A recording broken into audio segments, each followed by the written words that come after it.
Hi, I'm Susan Young, Mindful Coaching.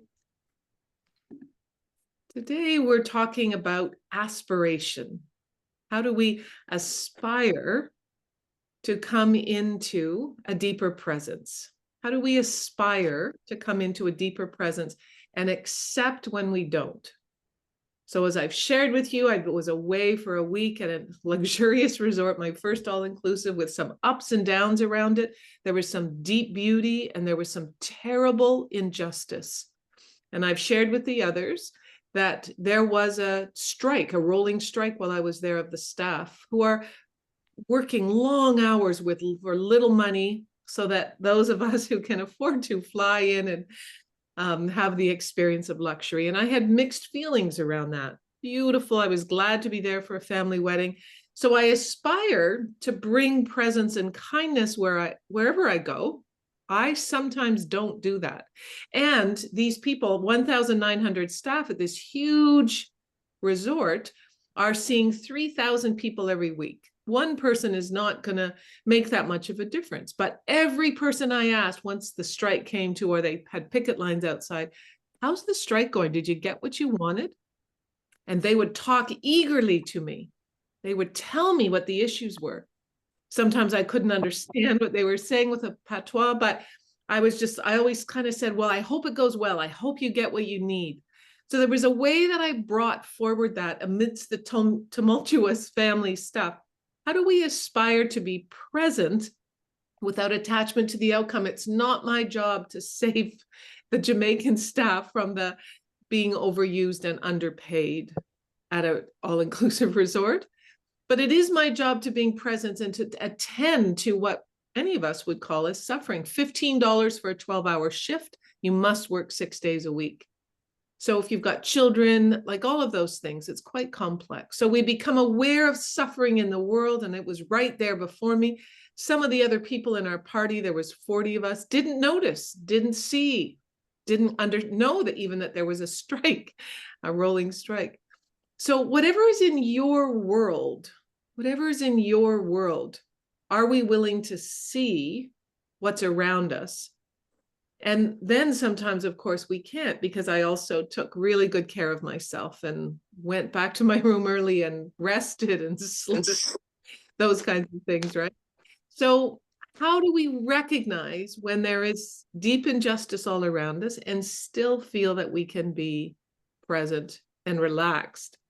Because what we're doing is paying attention, because we know physiology and biology are both important, while we're rewiring our brain. So we increase our awareness, we aim for stability,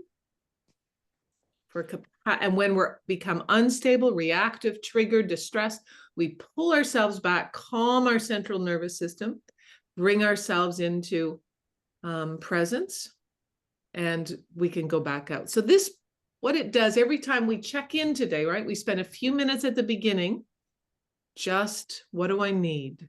What do I need? All my training in mindfulness, they keep saying, what do you need? What do you need? So that sense of building a deeper sense of your body sensations, your physiology, your central nervous system, and also listening more deeply to our small, still voice from deep within us. And whether you believe in a God, a higher power, whether you believe in an awareness, whether you believe solely in a deep spark within yourself, how do we come to tune it with that? Because it doesn't matter what we call this still small voice. What matters is we learn to tune into it more. And I spent a lot of time this past week tuning into it. So we don't want to get stuck in the problems for 24 hours. These people all around us, all people of color, all Jamaicans, are on strike because they're outraged at what they're being paid. They're outraged and furious, and they want to be paid reasonable amounts when they can see that there's a lot of money going down.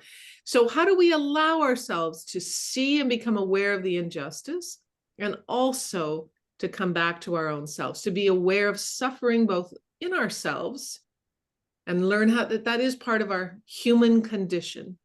I don't want to suffer. I don't want others to suffer, but that's what is true, is that we have suffering. There's a pain, there's anguish in the world. So how do I keep letting go of that? And how do I tolerate it when it emerges before me? So we do this together through our practice, through acceptance of internally, through tuning in more deeply, and we are all on that path together.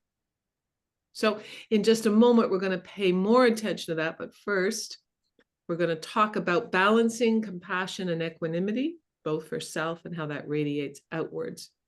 So what we're doing is creating seeds and we're watering them for ourselves. The Buddha tells all kinds of stories about seeds.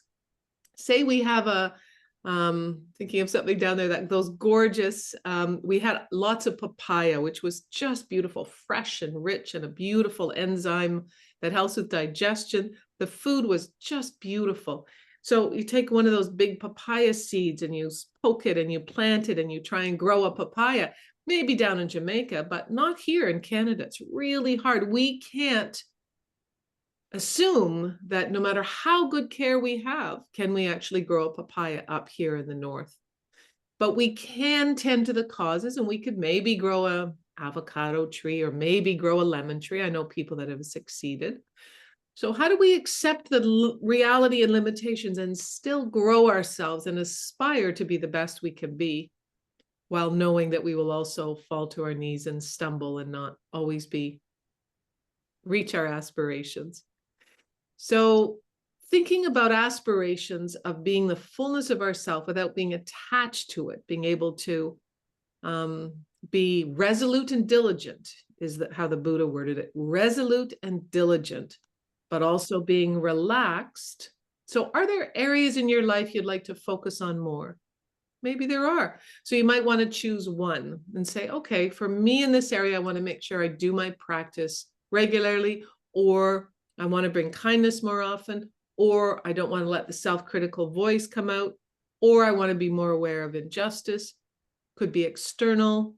So just tuning in and what that could be. So then we can use our developing wisdom and our practices to guide us to a more contented life, which shows us how we can celebrate having a mindful practice and lets others know that you too can practice in this way, as I'm sure we all have. Thank you for joining me for this brief teaching.